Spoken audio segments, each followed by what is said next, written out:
deuxième scénario de diffusion en direct. Vous aimeriez être mobile et diffuser sur les TNI de l'école quelque chose à partir soit d'un appareil personnel, d'un iPod ou encore d'un iPad. Eh oui, c'est possible.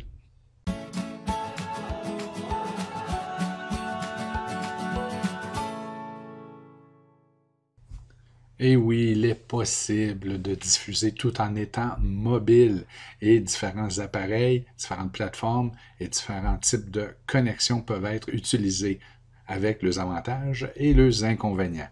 Donc, évidemment, si vous êtes une école Teams, alors utilisez Teams, c'est la plateforme que vous connaissez, que les élèves connaissent, que votre personnel connaisse. Donc, que votre personnel connaît, pardon.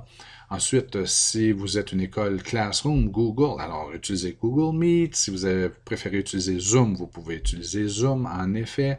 Donc, utilisez la plateforme que vous connaissez. Si vous désirez une plateforme vraiment de streaming live, il y a toujours Facebook, mais il n'y a pas d'infrastructure Facebook au centre de service. Par contre, il y a YouTube.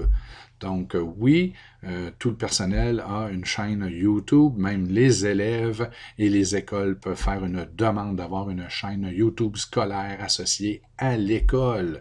Donc c'est possible.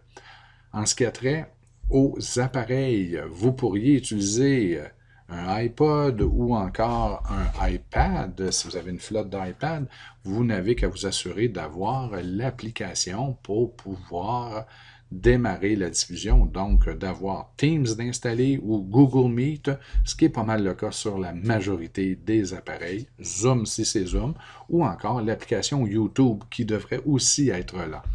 Donc, si vous utilisez un iPad, un iPod, si c'est un iPod de mesure 3810, il n'y aura pas ces applications-là. Mais si c'est un iPod d'une autre flotte, alors oui, vous pourriez ajouter des applications qui sont gratuites et diffuser.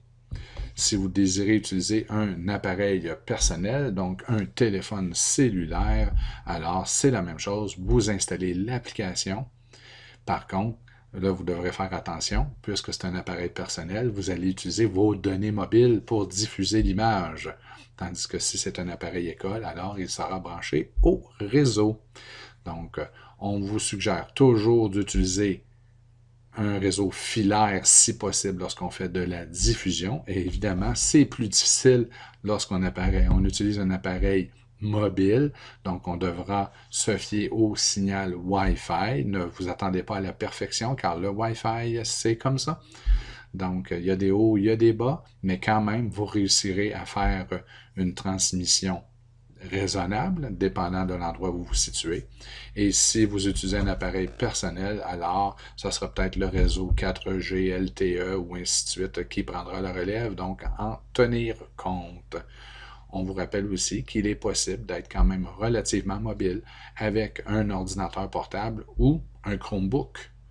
Donc, surtout si vous avez des Chromebooks 2 en 1 qui se plient en format tablette, vous pouvez utiliser Google Meet, vous démarrez la session et vous filmez, vous vous promenez. Donc, ça se fait.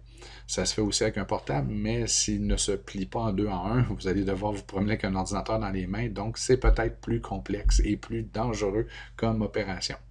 Donc, oui, c'est possible. Vous pouvez être mobile. Vous pouvez le faire avec le Wi-Fi, même si on suggère toujours le filaire, mais quand vient le temps d'être mobile, le filaire n'est vraiment pas pratique. Et si vous utilisez les données mobiles de votre appareil personnel, faire la rencontre la plus courte possible, car ça peut quand même monter assez rapidement la quantité d'informations qui est transmise en vidéo. Donc, on vous souhaite une bonne diffusion, bon succès et bonne mobilité.